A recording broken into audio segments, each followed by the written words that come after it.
The nurse's face went carefully neutral when she said my name. Daniel Hartwell, your father is asking for you. He says you're the only one who can help him now. I looked at the hospital room number she'd written down, 421, and felt absolutely nothing. 15 years. 15 years of silence, and now Gregory Hartwell needed something from me. Funny how that works. I was sitting in my corner office on the 14th floor when Dr. Sarah Nakamura called. Rain streaked down the windows behind me, turning downtown Seattle into a watercolor painting of grays and blues. I had 3 monitors displaying financial fraud patterns, a cold cup of coffee, and a case file open on suspected embezzlement at a mid-sized pharmaceutical company. Normal Tuesday afternoon. Then my desk phone rang with an unknown number. Mr. Hartwell? This is Dr. Sarah Nakamura from Mercy General Hospital. Your father, Gregory Hartwell, has been admitted with stage 4 kidney disease. He's in renal failure and needs an immediate transplant. I didn't say anything, just listened to the rain against the glass. She continued, her voice professionally gentle. The surgery cost $340,000, and his insurance has denied coverage due to discrepancies in his medical history. He's listed you as his emergency contact and says you're his only son. He's asking to see you.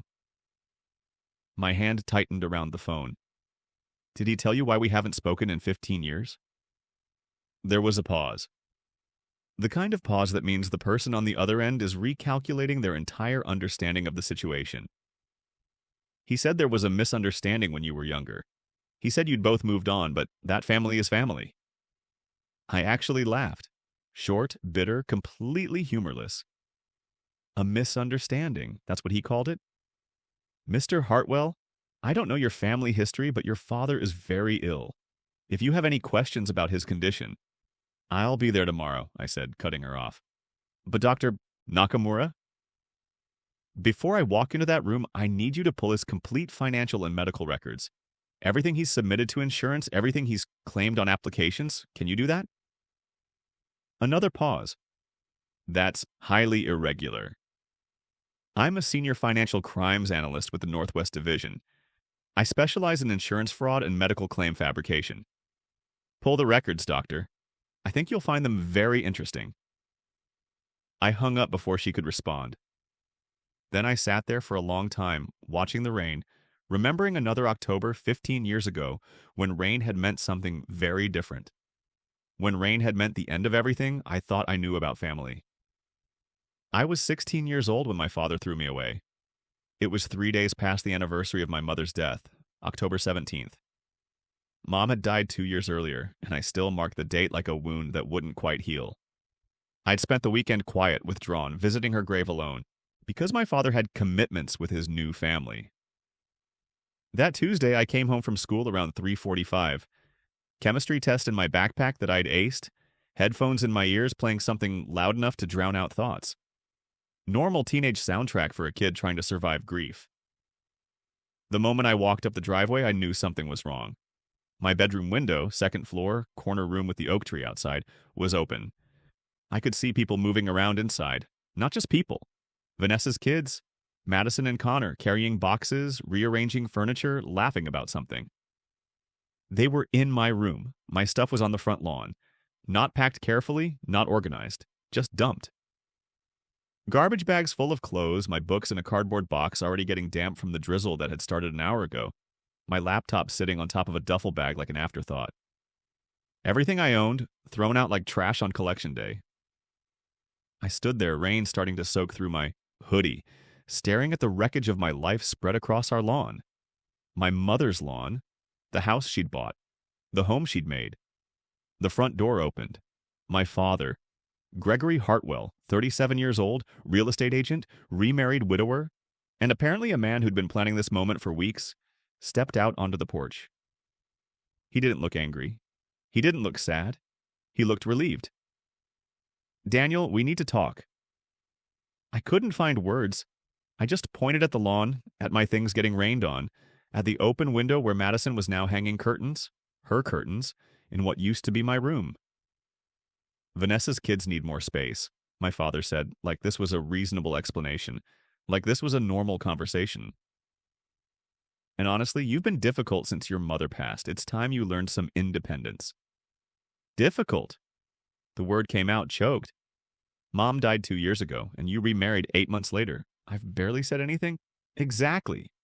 He cut me off, his voice taking on that edge it got when he'd already made a decision and didn't want to hear arguments. You barely speak. You mope around the house. You make Vanessa uncomfortable. Her children actually appreciate what I do for them. This is my house. I was shaking now, cold and shock and rage all mixing together. Mom bought this house. This was her. Your mother is gone. His voice went flat, final.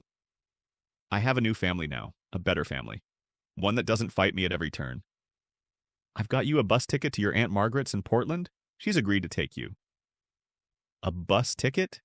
He had a bus ticket. This wasn't impulsive. This was planned. You're throwing me out. It wasn't a question. I'm teaching you self-reliance. You're 16. You'll figure it out. I did. Behind him, I could see Vanessa in the doorway. She didn't say anything, didn't stop him, didn't even look uncomfortable. She just watched, arms crossed, waiting for the problem to be removed. Madison appeared in my old window, saw me standing in the rain, and actually waved. Like this was normal. Like watching her stepfather evict his son was just another Tuesday afternoon activity. I need to get my stuff, I said, voice hollow. It's already on the lawn. Everything you need is right there. My laptop? I bought that laptop. It stays. But my files, my schoolwork? Should have thought of that before you decided to be difficult. He reached into his pocket and pulled out an envelope. Here, bus ticket and $200. Enough to get you started. Aunt Margaret knows you're coming. He held out the envelope. I didn't take it. You're really doing this. I'm doing what's best for everyone. You'll understand someday. I took the envelope because what choice did I have? I was 16. I had no money, no car, no phone. He'd confiscated that 3 months ago for excessive use. I had a bus ticket and $200 in garbage bags full of my life on a wet lawn. What do I tell? People? I asked quietly. What do I tell Aunt Margaret? My father's expression shifted. Just for a second, I saw something calculated behind his eyes. I've already talked to Margaret. She knows you've been struggling. She knows about the stealing, the drugs, the trouble at school. My blood went cold. What? I had to be honest with her, Daniel. She deserves to know what she's getting into. I've never stolen anything. I don't do drugs. I have a 3.8 GPA. That's not what your teachers say. What teachers? Dad, what are you? Enough. He was done with this conversation. I could see it in his face. The bus leaves at 6. You should get going. Portland's a long ride. He went back inside. The door closed. The lock clicked. I stood in the rain holding an envelope and staring at garbage bags full of everything I had left, and I understood something fundamental about my father. He'd been building this narrative for months. The troubled son, the difficult child, the kid who needed to be sent away for his own good. He'd poisoned my reputation before he threw me out, made sure no one would ask too many questions, made sure everyone would think I deserved this. Before we continue, if you're enjoying this story, please subscribe and tell me in the comments where you're watching from and what time it is there. I see every single comment, and it means so much to me. Thank you for your support. Now back to the story. I gathered my things. Soaking wet garbage bags, books, the few belongings that constituted my entire life, and started walking toward the bus station. 7 blocks. Everything I owned carried in 3 trips because I couldn't carry it all at once. By the time I got to Greyhound, I was drenched, exhausted, and angrier than I'd ever been in my life. The bus to Portland left at 6:15. I had 45 minutes to wait. I sat in a plastic chair bolted to the floor, surrounded by my wet garbage bags, and I made myself a promise. This wasn't over. Not by a long shot. The bus ride to Portland took 7 hours. 7 hours of highway lights blurring past, of strangers sleeping against windows, of rest stop vending machines and the smell of stale coffee and diesel fuel. 7 hours to think about what had just happened. I kept replaying my father's face, that relief when he told me to leave. Like I was a problem finally solved. Like 16 years of being his son could be erased with a bus ticket and $200. Aunt Margaret picked me up at the Portland station at 1:30 in the morning. She was my father's older sister, 52 years old, thin as a rail, with the kind of face that looked like it had forgotten how to smile sometime in the 1990s and never bothered to relearn. She didn't hug me, didn't ask if I was okay, just popped the trunk of her Camry and said, "Put your things in back and don't track mud into my house." We drove in silence through empty Portland streets. Rain, because of course it was raining, made everything look like a noir film. Dark, cold, unwelcoming. Her house was a small ranch style in a neighborhood that looked like it had peaked during the Carter administration. Neat lawn, chain link fence, bars on the windows.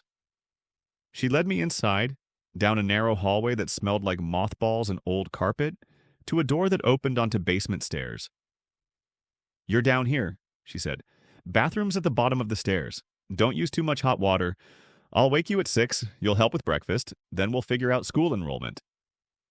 I stood at the top of those stairs looking down into a basement that was probably someone's rec room in 1975 and had been storage space ever since. "Aunt Margaret, can I ask you something?" She sighed like I was already exhausting her. "What?" "What did my father tell you about me?" Her expression hardened.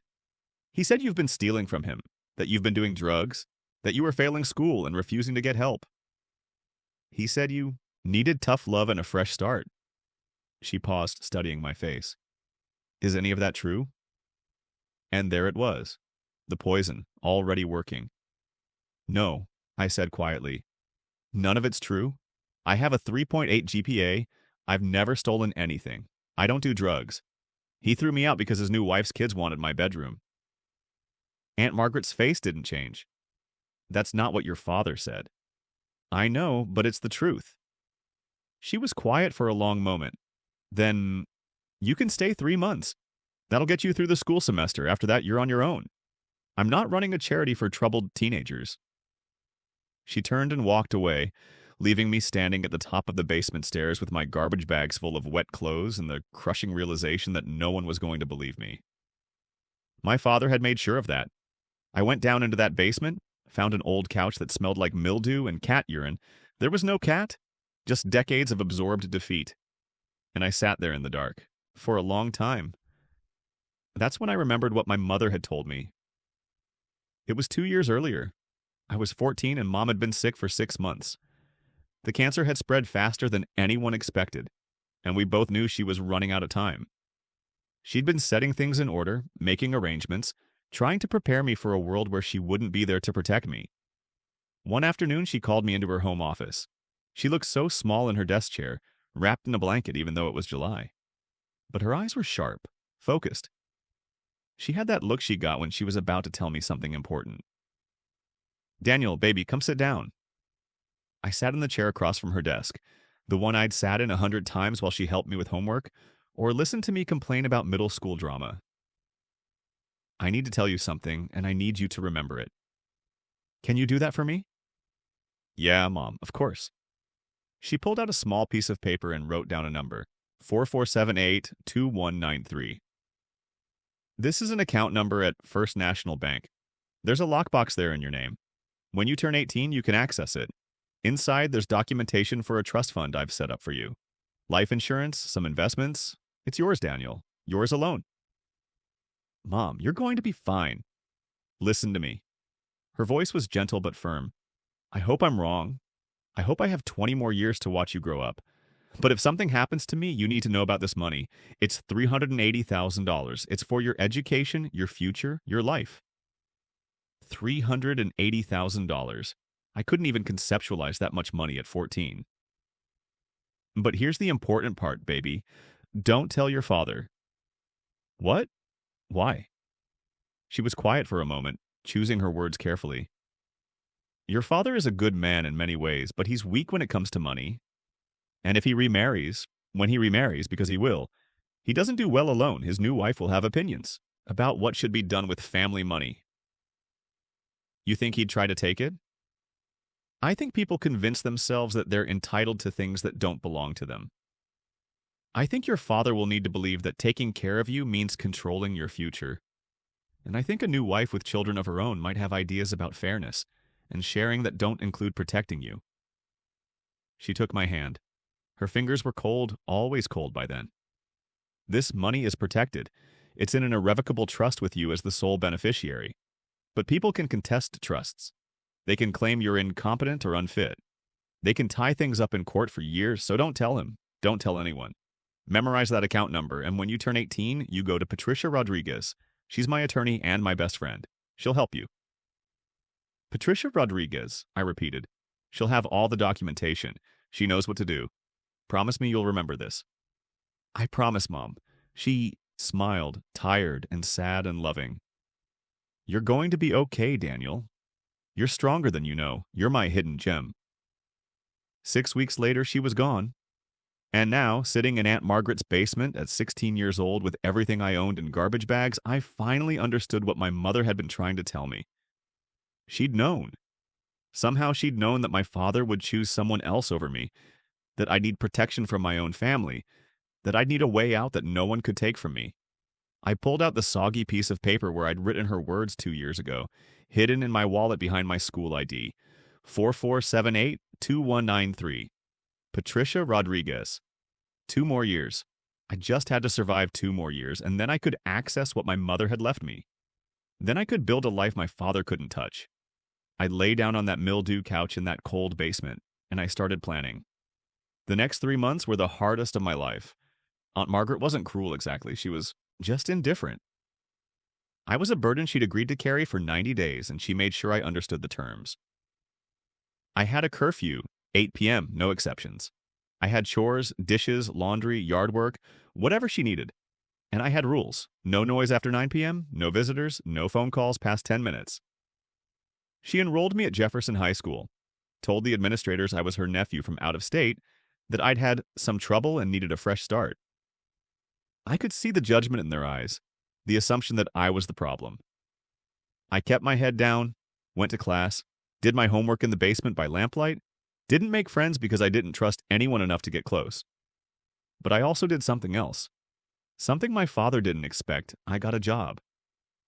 There was a 24-hour diner 3 blocks from Aunt Margaret's house, Rosie's Family Restaurant, open since 1987, staffed by insomniacs and people running from their own stories. I walked in 2 days after arriving in Portland and asked if they were hiring.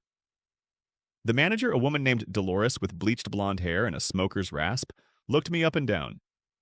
How old are you? 16, but I'm reliable.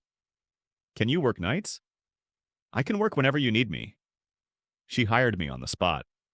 Graveyard shift 11 p.m. to 6 a.m., Friday through Sunday. Minimum wage plus tips. It wasn't much, but it was mine. I worked those shifts like my life depended on it, because it did. I learned to make coffee strong enough to wake the dead, to remember orders without writing them down, to smile at drunk college kids and truckers and night nurses who left $2 tips and called me hun. Dolores told me I was the best worker she'd had in 5 years. Most kids your age can't show up on time, let alone work a full shift without complaining. What's your secret? I don't have a choice, I said honestly. She studied me for a moment, then nodded. Yeah, I know that feeling. By the end of 3 months, I'd saved $1,400. It wasn't much. Rent and food would eat through that in weeks. But it was a start. It was proof that I could survive without my father. Aunt Margaret called me upstairs on January 15th, exactly 90 days after I'd arrived. Your 3 months are up, she said, not unkindly. I've held up my end. Now you need to figure out your next step. I have a plan, I said. I've been saving money from my job. I can rent a room somewhere, finish high school. You're 16. No one's going to rent to you. Then I'll find someone who will, or I'll stay at the shelter until I turn 17. I'll figure it out. She sighed, and for the first time, I saw something that might have been respect in her eyes. Your father called last week, asked how you were doing. I told him you were working graveyard shifts and maintaining a 3.9 GPA. She paused. He said that didn't sound like the troubled kid he'd described. Asked if I was sure we were talking about the same Daniel. My heart stopped. What did you say? I said I'd never met a troubled kid who worked that hard to survive, and then I hung up on him. She pulled out an envelope. You can stay another 3 months, but you pay rent, $200 a month, and you keep that GPA up. Deal? I almost cried. Deal. I stayed in that basement for 2.5 years, worked at Rosie's, graduated high school with a 3.9 GPA and a full scholarship to the University of Washington. Applied without telling my father. Got accepted without his help. On March 3rd, 2011, I turned 18. The next morning, I walked into First National Bank with my ID, my mother's account number, and a heart full of hope and rage. I need to access lockbox 44782193, I told the banker. She typed into her computer. Her eyebrows went up. You're Daniel Hartwell? Yes, ma'am. I'll need to verify your identity. This account has been flagged for special handling. Flagged? My stomach dropped. What does that mean? It means there was a legal challenge to this. Trust in 2010. Someone tried to contest the beneficiary designation, but the challenge was denied by a judge.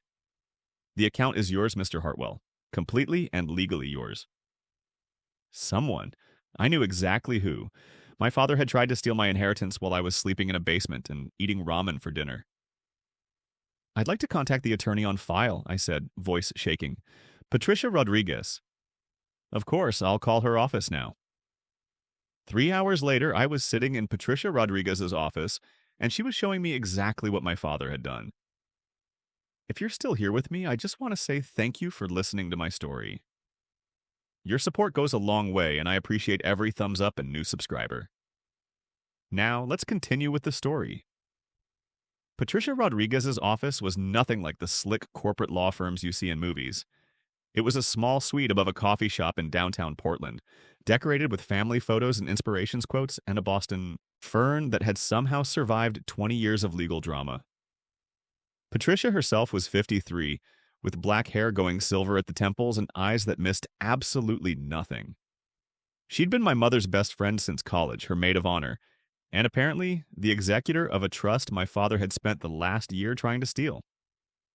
She spread the documents across her desk like a prosecutor presenting evidence.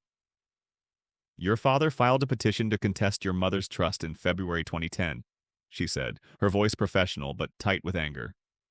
4 months after he threw you out, he claimed you were mentally incompetent and couldn't manage money responsibly. I stared at the court documents. Gregory Hartwell, Versey, the estate of Caroline Hartwell. My own father suing my dead mother's estate to take my inheritance? How did he try to prove I was incompetent? Patricia slid another document toward me. He submitted psychiatric evaluations claiming you'd been institutionalized at Cedar Hills Behavioral Health from August to December 2010. He provided medical records, doctor signatures, everything. But I've never been to Cedar Hills. I was working at a diner and going to school. I know. I contacted Cedar Hills directly. They have no record of you ever being a patient. Your father submitted forged documents to a probate judge. That's fraud, Daniel. Criminal fraud. She showed me the next piece of evidence. Tax returns. He also claimed $45,000 in medical expenses for your treatment on his 2010 tax returns. Got a substantial refund based on those fraudulent claims. That's federal tax fraud. I couldn't speak. Couldn't process what I was seeing. My father hadn't just thrown me out. He tried to legally erase me, steal everything my mother left me, and commit multiple felonies in the process. Why didn't you tell me? You were 16, living in your aunt's basement. Trying to survive? What good would it have done? You couldn't access the trust until you were 18 anyway. And honestly, I wanted to see if he'd drop it. Her expression darkened. He didn't. He kept pushing. Submitted amended petitions, requested psychological evaluations, tried every legal angle he could think of. What happened? Judge Morrison saw through it. She's been on the bench for 30 years and has seen every scam in the book. She reviewed his evidence, contacted Cedar Hills herself, and denied his petition with prejudice. That means he can't refile. The trust is yours, Daniel, completely and irrevocably yours. She pulled out a bank statement.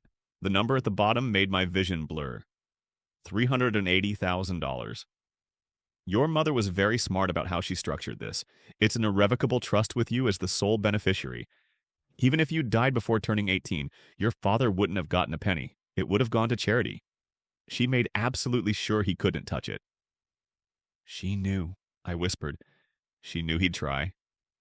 Your mother loved you more than anything in this world. And she knew that grief and new relationships can make people do terrible things. She protected you the only way she could. Patricia leaned forward, her expression fierce. Now, I need to know something, Daniel. What do you want to do with this information? Because we have documented evidence of fraud. Multiple counts, federal and state crimes. I can hand this to prosecutors tomorrow if you want me to. I thought about my father's face. That relief when he threw me out. The lies he'd told Aunt Margaret. The forged documents. The stolen money. Not yet, I said slowly. Can we just hold on to it? Keep documenting if he does anything else? You want to wait. I want to be ready when the time is right. Patricia studied me for a long moment, then nodded. Your mother said you were smart. I'm starting to see what she meant. Okay, we'll document everything, and when you're ready, we'll make sure there are consequences. She handed me the bank access documents. This money is for your education and your future. Use it wisely. Your mother would be proud of the man you're becoming. I left her office that day with access to $380,000 in a mission. I was going to learn exactly how my father had tried to rob me. And then I was going to learn how to catch people who did things like that. I was going to become the kind of person my father should have been afraid of from the start. I enrolled at the University of Washington that fall, declared my major as financial mathematics with a minor in criminal justice. My academic advisor thought it was an odd combination. Most students pick one or the other, she said, reviewing my course selections. What's your career goal? I want to catch white-collar criminals, I said, specifically people who commit fraud against their own families. She didn't ask for clarification. I think she understood there was a story there. I threw myself into my studies like a man possessed. Accounting, statistics, financial analysis, criminal law, forensic investigation techniques. I learned how money moves, how people hide it, how fraud patterns emerge when you know what to look for. I graduated summa cum laude in 2015, had 6 job offers before graduation. Chose Northwest Financial Crimes Division because they specialized in the kind of cases I wanted to work. Embezzlement, trust fraud, insurance scams. My first supervisor, a woman named Janet Kowalski, who'd been investigating financial crime since the 90s, took one look at my transcripts and hired me on the spot. You're overqualified for entry level, she said, which tells me you're here for a reason beyond a paycheck. Want to share? I want to catch people who steal from their families. Personal experience? Very. She nodded. Good. The best fraud investigators are the ones who understand how it feels to be on the receiving end. Just don't let it make you reckless. Revenge is a terrible motivator, but justice? Justice can build a career. Over the next 9 years, I built exactly that career. I became a specialist in trust fraud and estate manipulation. I could trace money through shell companies and offshore accounts. I could spot forged documents from across a room. I could testify in court with the kind of calm, factual precision that made defense attorneys nervous. And in my spare time, I did something else. I investigated my father. It started small. Public records searches, property records, credit reports that were perfectly legal to access given my job and security clearance. I told myself I was just keeping tabs, making sure he wasn't coming after my trust fund again. But what I found was so much worse than I expected. Gregory Hartwell was drowning in debt. The house, my mother's house, the one she'd bought and paid off before she died, had been refinanced 3 times. He'd pulled out $420,000 in equity over the past decade. The mortgage was now bigger than the house was worth. Credit card debt? $180,000 across 9 different cards, most of them maxed out. 2 car repossessions in the last 5 years. And then I found the really interesting part, where the money had gone. Connor Sterling, Vanessa's son, had started 3 businesses since 2012. All 3 had failed spectacularly and filed for bankruptcy. The incorporation document showed Gregory as the primary investor. Total invested $95,000. Total recovered $0. Madison Sterling's Instagram was a masterclass in expensive lifestyle funded by someone else. Designer clothes, luxury vacations, professional photography for her brand development.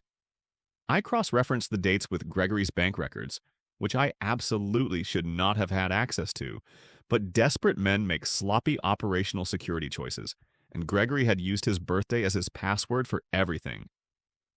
He'd been sending Madison $5,000 a month for 4 years, labeled as family support on his taxes. Total $240,000. My mother's house had been mortgaged to fund the lives of the children who'd taken my bedroom.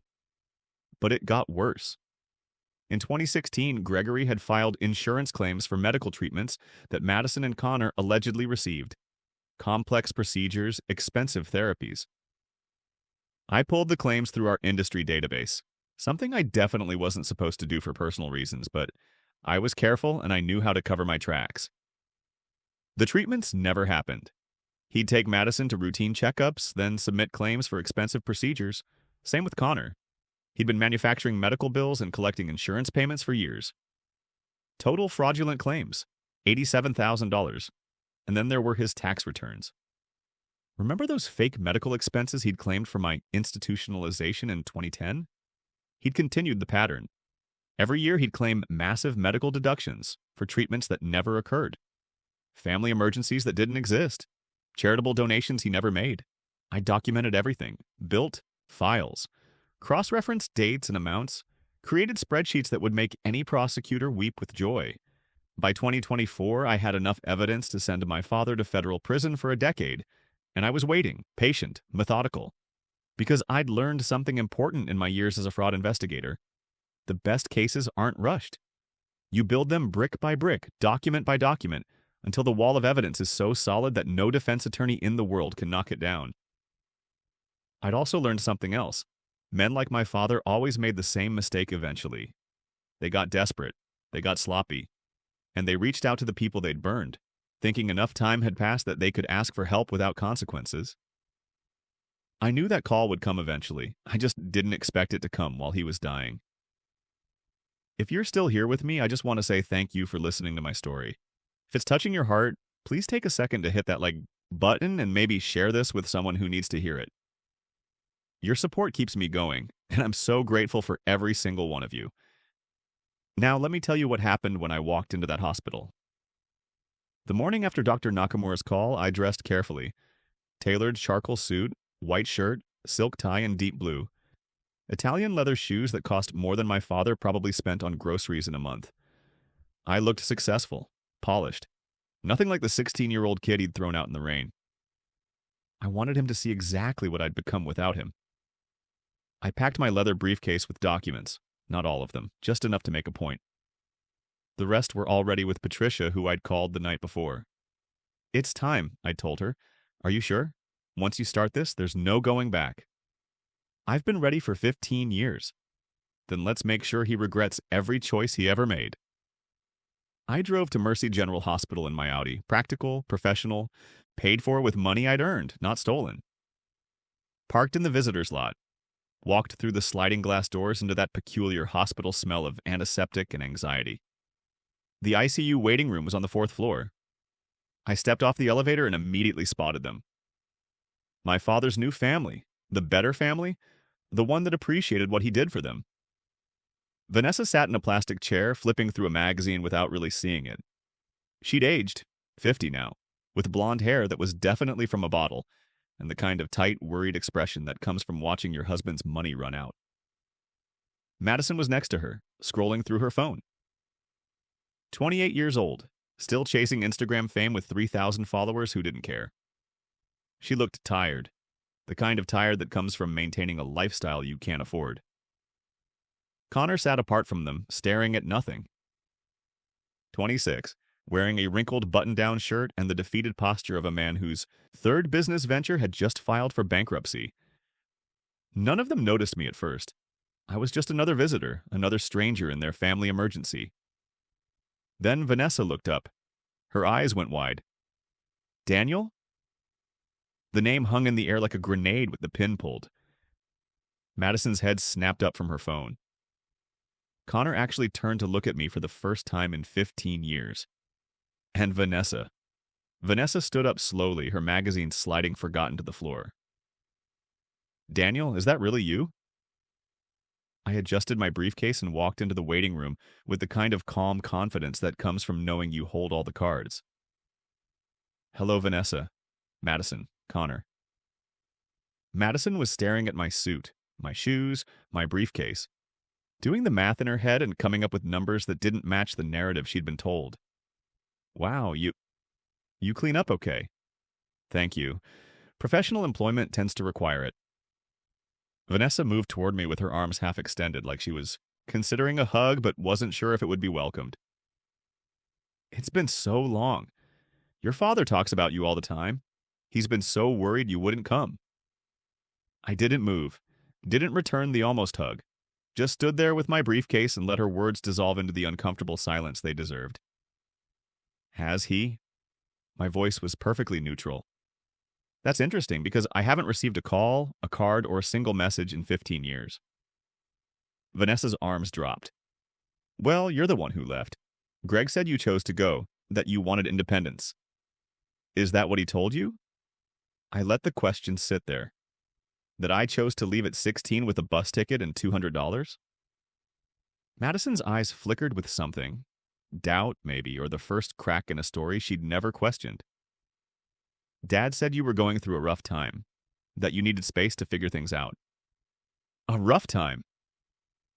I smiled, but there was nothing warm in it. My mother had been dead for 2 years. Your mother and you had been living in her house for 18 months, and I was going through a rough time. That's an interesting way to describe it. Connor finally spoke, his voice carrying the entitled irritation of someone who doesn't like being made uncomfortable. Look, whatever happened back then doesn't matter now. Dad's dying. He needs $340,000 for the surgery, and the insurance won't cover it because of some paperwork issue. We were hoping you could help. You know, for family. Family. The word tasted like rust and betrayal. I turned to Connor, really looked at him, saw the expensive watch on his wrist that probably wasn't paid off, the designer jeans that were 2 seasons old, the carefully maintained appearance of success that was really just well-managed debt. Tell me, Connor, how many of your businesses did my father fund before they failed? His face went red. That's different. He believed in me. He was investing in my future. $95,000, 3 separate ventures. Sterling Tech Solutions in 2012, Connor's Consulting Group in 2017, and Sterling Digital Media in 2020. I have the incorporation documents and the bankruptcy filings for all 3. I paused, letting that sink in. I'm a financial crimes analyst. Finding money trails is literally what I do for a living. The waiting room went very quiet. Madison recovered first, her influencer training kicking in. Smile through the awkwardness, deflect with charm. Okay, so you know about Connor's startups. Dad was helping family. That's what families do, right? They support each other. Is it? I turned to her. Madison, how much does Dad send you monthly for your brand development? Her smile froze. How do you... $5,000 a month for the last 4 years. $240,000 total. Want me to pull up your Instagram and show you exactly which luxury vacations and designer purchases correspond with which deposits? Vanessa stepped forward, and suddenly the pleasant mask was gone. Her voice went sharp, defensive. What's your point, Daniel? That your father helped his family? That he invested in the children who actually stuck around instead of running away? There it was. The real Vanessa. The woman who'd stood in the doorway 15 years ago and watched her husband throw out his grieving teenage son without saying a word. I set my briefcase down on a chair. Didn't open it yet. Just let it sit there like a promise. No, Vanessa. My point is that he stole from me to do it. But we'll get to that. First, I'd like to see my father. Gregory Hartwell was in ICU room 421, surrounded by machines that beeped and hummed and kept him alive through the miracles of modern medicine and the failures of modern choices. He looked small. That was my first thought. Small and diminished, and nothing like the man who'd stood on our front porch 15 years ago and told me I was being replaced by a better family. He was 52, but he looked 70. Bloated face, thinning hair, skin the color of old newspaper. The dialysis had stolen his vitality, and the kidney failure had stolen whatever was left. When I walked in, his eyes opened. For a moment, he didn't recognize me. Then I saw the recognition dawn, followed immediately by relief so profound it was almost painful to witness. Daniel. His voice was hoarse, damaged. Son, you came. I pulled up the visitor's chair and sat down. Didn't touch him. Didn't lean in close. Just sat there in my expensive suit with my hands folded, looking at the man who'd created me and then thrown me away. I'm not your son. Sons get raised. I got discarded. He flinched like I'd slapped him. Daniel, please, I know I made mistakes. Mistakes? I let the word hang there. Is that what we're calling it? I was grieving your mother. Vanessa needed help with her kids. I wasn't thinking clearly. You were thinking very clearly. Clear enough to plan my eviction weeks in advance. Clear enough to poison my reputation with Aunt Margaret before I even arrived. Clear enough to tell everyone I was troubled and difficult so no one would question why you threw me out. I paused. But I am curious about one thing. Anything. Ask me anything. When you tried to contest Mom's trust fund in 2010, when you filed documents claiming I was mentally incompetent and institutionalized, did you ever wonder if I'd find out? The color drained from his already pale face. His eyes went wide, and for just a moment I saw real fear. I don't know what you're talking about. Gregory. I used his first name deliberately. Don't insult my intelligence. I've spent 15 years documenting every lie you've told, every crime you've committed, every dollar you've stolen. Patricia Rodriguez has been my attorney since I was 16. She documented everything. His mouth opened and closed. No words came out. I leaned forward slightly. The fake psychiatric evaluations you submitted to Judge Morrison. The forged medical records claiming I was at Cedar Hills Behavioral Health. The testimony you gave under oath that I was a danger to myself and others. All of it documented. All of it provably false. All of it criminal fraud. I was trying to protect the money until you were ready. You were trying to steal $380,000 from your 16-year-old son, who you'd just thrown out of his dead mother's house. My voice stayed calm, factual. This wasn't about emotion. This was about facts. Don't lie to me, Gregory. I've spent 9 years as a financial crimes analyst. I know exactly what you did, and I know exactly what you've been doing since. He started crying, actual tears running down his bloated face.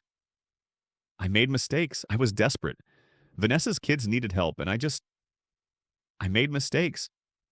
But I'm dying now, Daniel. I need your help. The surgery costs $340,000, and you're the only one who has money. Please, I'm your father. You're right about one thing. I sat back, crossed my legs. I do have money. I have the $380,000 Mom left me, completely untouched. I've been living on my salary and saving every penny she gave me. Want to know why? He looked at me with desperate, dying hope. Why? Because I was waiting for this exact moment. The hope in his eyes flickered and died. I pulled out my phone, opened a folder, and showed him the first document. February 2010. You try to contest Mom's trust fund. Denied.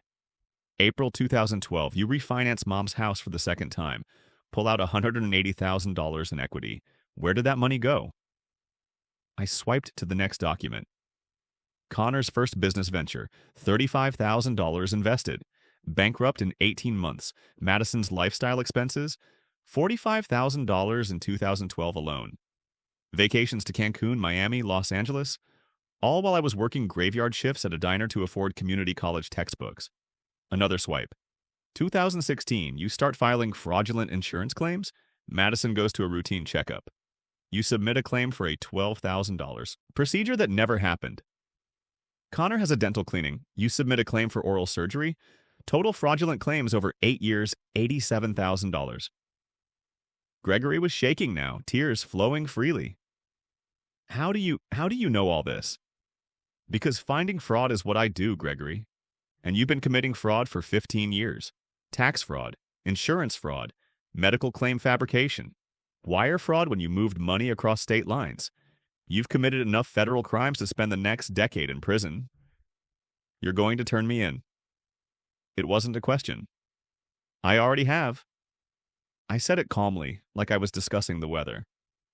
I contacted the IRS 3 weeks ago, the State Insurance Fraud Division 2 weeks ago, the FBI's white-collar crime unit last week.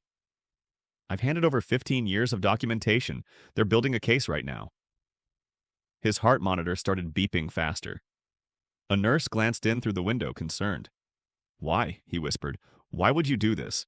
I stood up, straightened my tie, picked up my briefcase. "You threw your 16-year-old son into the street over a bedroom. Over money. Over a new family that seemed easier than the one you already had. You told everyone I was troubled, broken, worthless. You tried to steal my inheritance while I was eating ramen in a basement. And then you spent 15 years funding the lives of the people who replaced me." I walked toward the door, then stopped and looked back. "I didn't do this to you, Gregory. You did this to yourself. I'm just making sure there are consequences." "Daniel, please." He was sobbing now, reaching toward me with one weak hand. "I'm dying. You can't just leave me here. I need that surgery. I need—" "What you need," I said quietly, "is to understand that actions have consequences. You taught me that when you handed me a bus ticket. Consider this my graduation present." I walked out of the room. Vanessa, Madison, and Connor were waiting in the hallway. They'd heard everything through the door. "You can't do this," Vanessa said, her voice shaking with rage and fear. "You can't just let him die." "I'm not letting him do anything. His insurance denied coverage because they discovered the same fraud I found. This isn't my fault. This is his." "He's your father." "He stopped being my father 15 years ago when he chose you over me. Now he gets to live with that choice or die with it. Either way, it's not my problem." Madison grabbed my arm. "Please, there has to be something you can do. Some way you can help." I looked down at her hand on my sleeve, then up at her face. "You moved into my bedroom while my things were still getting rained on in the front yard. You posted on Instagram about your amazing stepdad who chose real family. You've spent 15 years enjoying money that was stolen from me. And now you want me to help?" She let go of my arm. Connor said nothing. Just stood there with his hands in his pockets, finally understanding that the money was gone, the easy life was over, and nobody was coming to save them.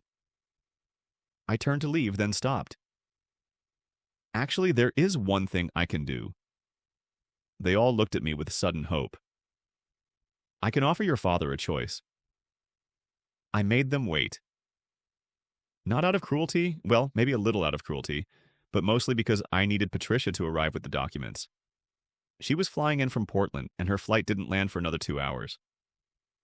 I went to the hospital cafeteria, got terrible coffee that tasted like it had been brewed during the previous administration, sat by a window watching ambulances come and go, bringing other people's emergencies, other families' crises. My phone buzzed. "Patricia." "Landed. On my way." "Are you sure about this?" I typed back, 15 years sure?" She sent a thumbs-up emoji. Patricia had never been one for lengthy text conversations. 45 minutes later, she walked into the cafeteria carrying her worn leather briefcase. The same, one she'd had since before I was born. She looked older than I remembered, more gray in her hair, but her eyes were still sharp as broken glass. She sat down across from me without ceremony. "You look good, Daniel. Success suits you." "So does revenge, apparently." "This isn't revenge. Revenge is petty and emotional. This is justice. There's a difference." She pulled out a tablet. "I've prepared the documents, everything you asked for. But I need to make sure you understand what you're doing. I'm giving him a choice. You're giving him a choice between dying or confessing to federal crimes. That's not really a choice, Daniel. That's an ultimatum. He gave me an ultimatum once. Bus ticket or nothing. Street or nothing. I'm being more generous than he was." Patricia studied my face for a long moment. "Your mother would be proud of you. Not because of this. She'd probably tell you that vengeance belongs to the Lord or some other wise thing mothers say. But because you survived. Because you built a life. Because you became exactly the kind of man she hoped you'd be." My throat tightened. Then why does this feel so hollow? Because closure always does. We think it's going to feel triumphant, like the end of a movie. But real closure just feels like ending. Like putting down something heavy you've been carrying so long you forgot it wasn't part of your body. She slid the tablet across to me. "The confession is ready. If he signs it, you pay for the surgery. But the confession goes to prosecutors. He'll face 3.5 years in federal prison after he recovers. Possibly more, depending on sentencing guidelines. And if he doesn't sign, then you walk away. He dies waiting for a transplant he can't afford. The investigations proceed anyway, but posthumous prosecutions rarely happen. Vanessa keeps whatever assets are left, which isn't much. Madison and Connor go back to their lives. And you? She paused. You live with knowing you could have saved him and chose not to. He could have not thrown me out. He chose to. I know. I'm not saying you're wrong, Daniel. I'm just making sure you've thought this through. She stood up. Come on. Let's go watch a man realize his choices have consequences. Dr. Sarah Nakamura had reserved a conference room on the 4th floor for what she diplomatically called a family care conference. The room was generic. Beige walls, a long table, uncomfortable chairs designed to discourage people from staying too long. When Patricia and I walked in, the Hartwell family was already there. Gregory had been wheeled in on a hospital bed, still hooked to monitors and IV lines. He looked even worse in the fluorescent lighting, like a wax figure of himself melting slowly. Vanessa sat on his right, holding his hand. Madison and Connor flanked her. Dr. Nakamura stood by the door with a hospital administrator, a thin man with wire-rimmed glasses who introduced himself as Robert Chen, Director of Patient Financial Services.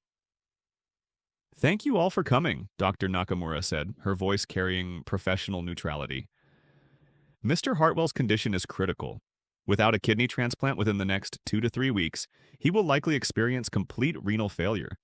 The surgery costs $340,000, and as you know, his insurance has denied coverage. Why? Madison asked. Why would they deny coverage? He's been paying premiums for 20 years. Robert Chen cleared his throat. During the standard review process, the insurance company discovered discrepancies in Mr. Hartwell's medical history, claims for treatments that couldn't be verified, expenses that didn't match medical records. When patterns like this emerge, insurers conduct fraud investigations. The denial of coverage is pending the outcome of that investigation. That's insane, Vanessa said, her voice rising. They can't just let him die while they investigate? They can, I said quietly. And they will. Insurance fraud voids. Coverage. It's in every policy. Everyone turned to look at me. Patricia set her briefcase on the table. I'm Patricia Rodriguez, Daniel's attorney. I've been reviewing Mr. Hartwell's financial and legal history. The insurance company isn't wrong. There are substantial discrepancies. What kind of discrepancies? Connor asked. Patricia pulled out the first document. Between 2016 and 2024, Gregory Hartwell filed medical insurance claims totaling $87,000. A significant portion of those claims were for procedures that never occurred. I have documentation from medical providers confirming that the treatments listed on insurance claims don't match their records. Gregory made a sound like a wounded animal. That's not all, Patricia continued. Mr. Hartwell's tax returns for the past 14 years show patterns of fraudulent deductions. Medical expenses for a son who was never institutionalized, charitable donations that were never made, business expenses that were actually personal, expenditures for family members. She laid out the documents like cards in a poker game, each one more damning than the last. There's also the matter of the trust fund. In 2010, Mr. Hartwell attempted to contest his late wife's estate, claiming his son was mentally incompetent. He submitted forged psychiatric evaluations and fabricated medical records to support this claim. The petition was denied, but the attempted fraud is documented. Vanessa's face had gone white. Greg, what is she talking about? Gregory wouldn't look at her, wouldn't look at anyone, just lay there in his hospital bed, crying silently. Madison turned to me, and for the first time I saw actual understanding in her eyes. He tried to steal your inheritance? While I was sleeping in a basement and working graveyard shifts to survive? Yes. Oh my God. Connor had his head in his hands. The money you gave me for the businesses? That was supposed to be Daniel's? Some of it came from refinancing my mother's house, I said. The house she paid off. The house that was supposed to be part of my inheritance. He pulled out $420,000 in equity over 10 years. Where do you think that money went? Connor looked sick. Dr. Nakamura spoke carefully. Mr. Hartwell, I need to understand the situation clearly. Are these allegations accurate? Gregory's voice was barely a whisper. I made mistakes. That's not an answer to my question. Yes. He was sobbing now. Yes, it's true. All of it. I filed false insurance claims. I lied on my taxes. I tried to take Daniel's trust fund. I did all of it. The room was silent except for the beeping of his heart monitor and the sound of a man confessing to his own destruction. Robert Chen made a note on his tablet. I'll need to report this conversation to our fraud investigation department. This constitutes admission of insurance fraud, which means Mr. Hartwell's policy is likely to be permanently voided. Wait, Vanessa stood up, desperate. Wait, there has to be something we can do. Some way to... Daniel. She turned to me and I saw her pride crumble. Daniel, please. He's your father. Whatever he did, he's still your father. You have money. You could pay for the surgery. You could save his life. I could, I agreed. And I will, under one condition. Gregory's eyes snapped open. Anything. Daniel, anything. I nodded to Patricia. She pulled out the final document and placed it in front of Gregory. This is a full confession, I said. Every fraudulent claim, every forged document, every lie you told. You admit to the trust fund fraud, the insurance fraud, the tax evasion. You detail exactly how much money went to Connor's businesses, Madison's lifestyle, Vanessa's expenses. You sign this and I pay for your surgery. All $340,000 upfront. Today. Okay, Gregory said immediately. Yes, where do I sign? I'm not finished. I leaned forward, making sure he understood every word. The confession goes to federal prosecutors. You'll likely face 3 to 5 years in federal prison after you recover. Possibly more. Vanessa will have to sell the house to pay restitution. Madison and Connor will have to get actual jobs because the money pipeline is permanently closed. This family, as you know it, ends today. The room was silent. Or, I continued, you refuse to sign. I walk away. You die waiting for a transplant you can't afford, and the investigations proceed anyway. Either way, the truth comes out. This way, you get to live. You get to face the consequences of your choices instead of escaping them through death. Vanessa grabbed the document.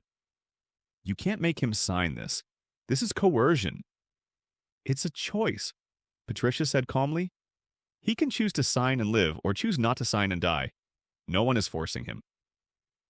You're a monster, Madison said, looking at me like she'd never seen me before. No, I said quietly. I'm the son your stepfather threw away because you wanted a bigger bedroom. I'm the teenager who ate ramen for dinner while he spent $5,000 a month on your Instagram lifestyle. I'm the man who documented 15 years of fraud while building a career catching people exactly like him. I'm not a monster, Madison.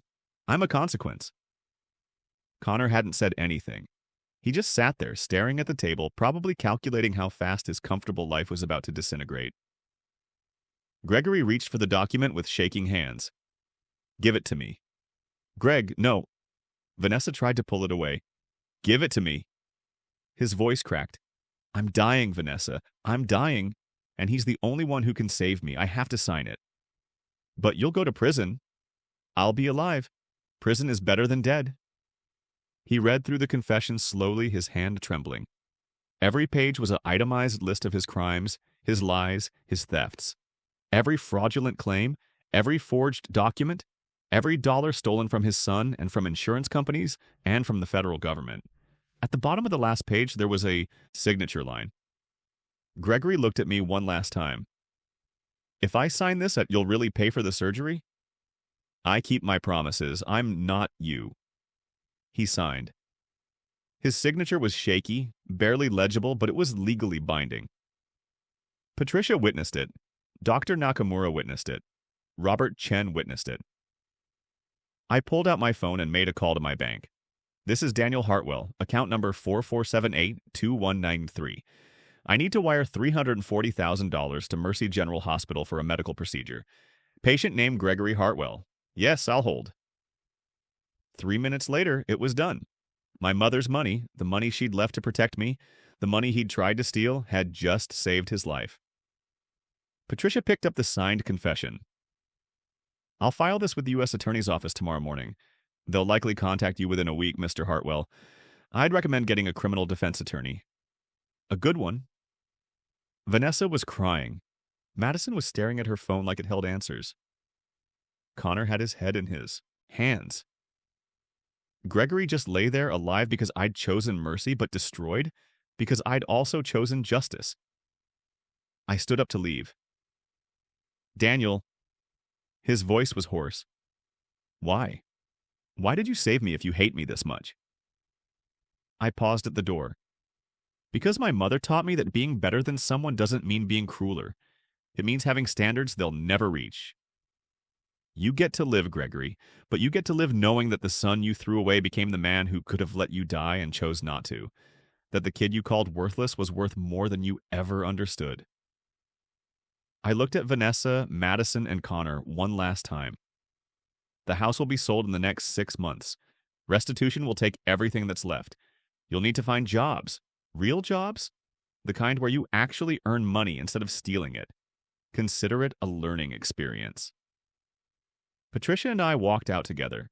Behind us, I heard Vanessa screaming, Madison crying, Connor's stunned silence, and Gregory, the man who'd thrown me into the rain 15 years ago, was alive because of money from the mother he'd tried to erase and the son he'd tried to discard.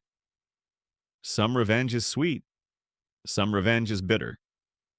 This was neither. This was just done. 6 months later, I stood in front of my mother's grave on a cold March morning, the kind where spring is thinking about showing up but hasn't committed yet. The headstone was simple. Caroline Marie Hartwell. Beloved mother, devoted friend, taken too soon. I'd paid to have it cleaned last month, removed 15 years of weather and neglect. It gleamed now, respectful and cared for, the way she deserved. I set down the flowers, tulips her favorite, and sat on the grass beside her. Hey, Mom, it's been a while since I really talked to you. I mean, I come here every year on your anniversary, but I usually just sit. Today feels different, though. Today I need to tell you what happened. The wind rustled through the oak trees, surrounding the cemetery. Somewhere nearby, a crow called out, its voice harsh but familiar. Gregory's alive. I saved him. I know. You're probably thinking I should have just walked away, let karma handle it. But I couldn't.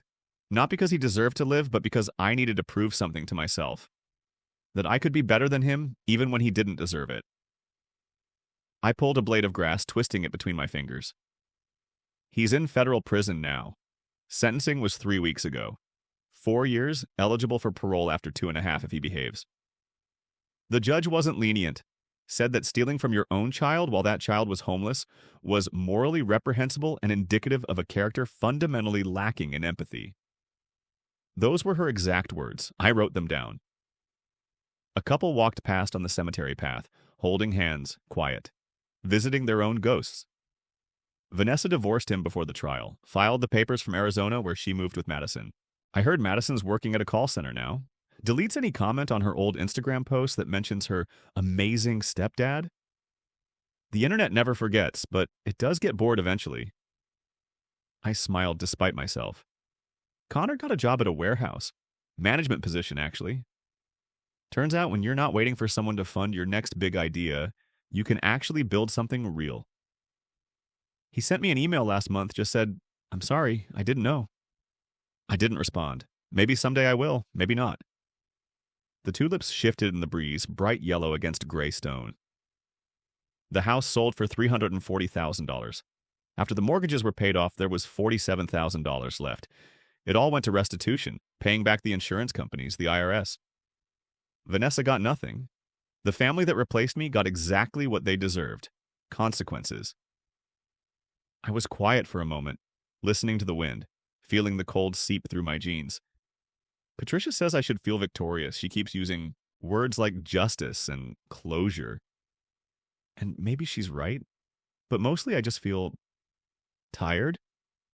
Like I've been carrying something heavy for 15 years and I finally got to put it down, and now I don't know what to do with my empty hands.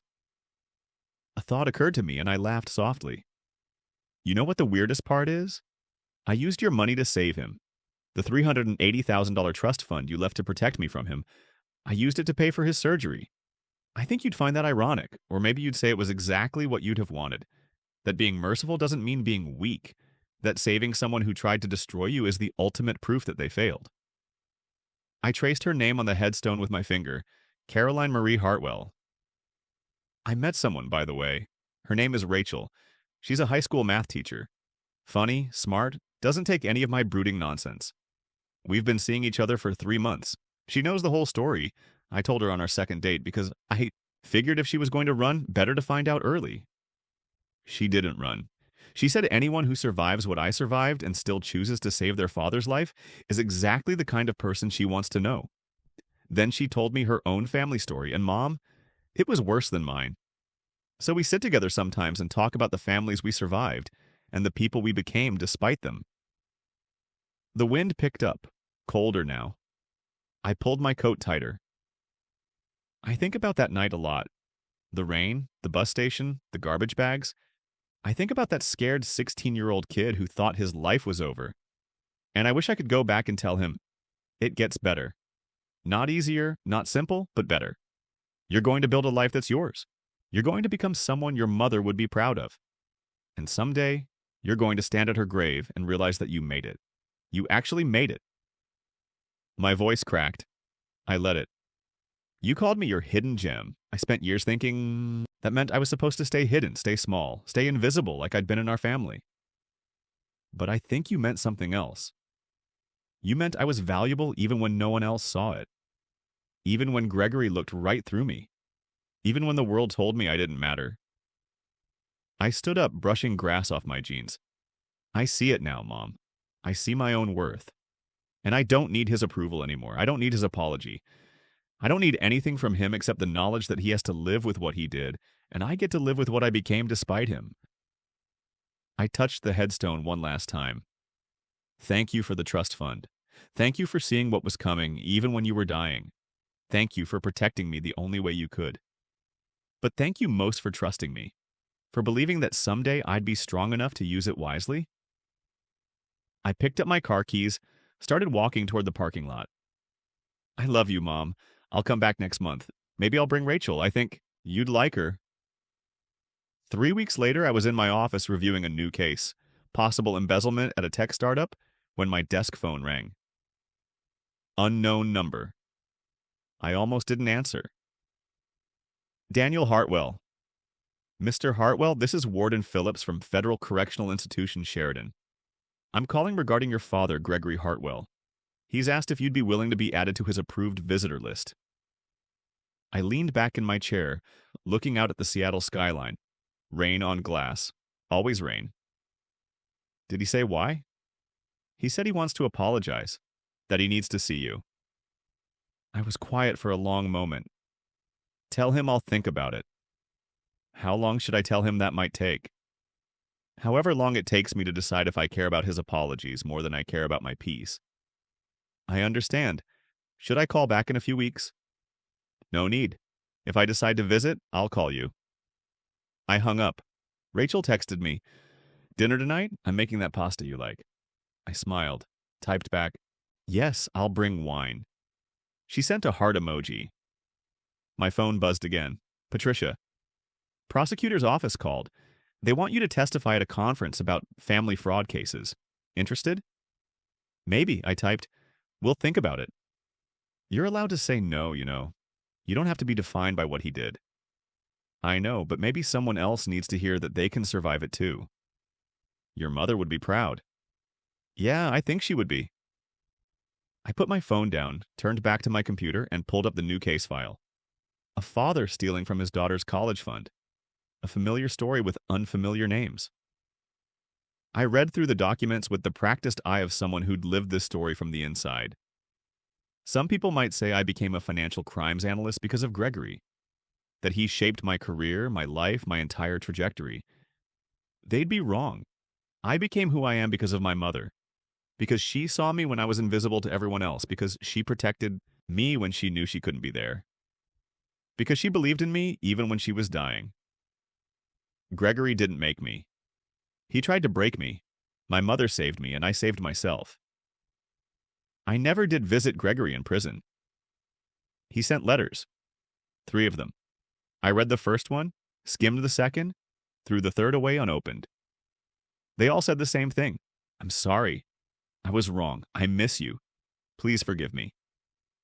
Words are cheap when you're sitting in a federal prison cell with nothing but time to think about your mistakes.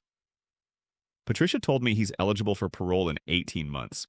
Said he's been a model prisoner, taking classes, working in the library, trying to rebuild some version of a life. Do you care? She asked me over coffee last week. No, I said honestly. I don't care if he gets out early or serves every day of his sentence. That's between him and the parole board. That's growth, Patricia said. A year ago, you'd have cared very much. She was right. Rachel and I moved in, together last month. A small house in Fremont with a backyard and a view of the canal.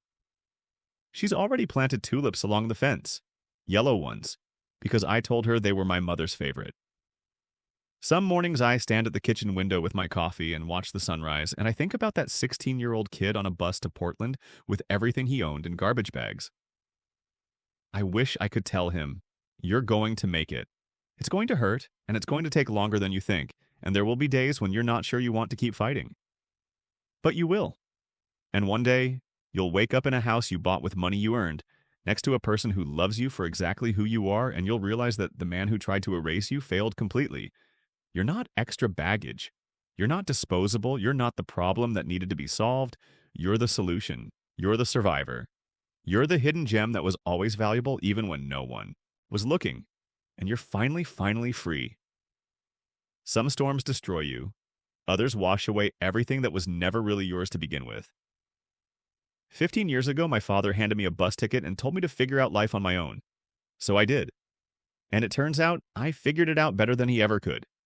If you've been the forgotten child, the unwanted one, the kid who was told they didn't matter, this story is for you. You matter. Your pain matters. And your triumph, when it comes, will be sweeter than any revenge. Thank you so much for watching and walking this journey with me. If this story touched your heart, please hit that like button and share it with someone who needs to hear it. More gripping stories are already on your screen. Click one now and don't miss what happens next. Remember, family isn't just the people you're born to. It's the people who choose to see you, protect you, and believe in you when everyone else looks away. See you in the next story.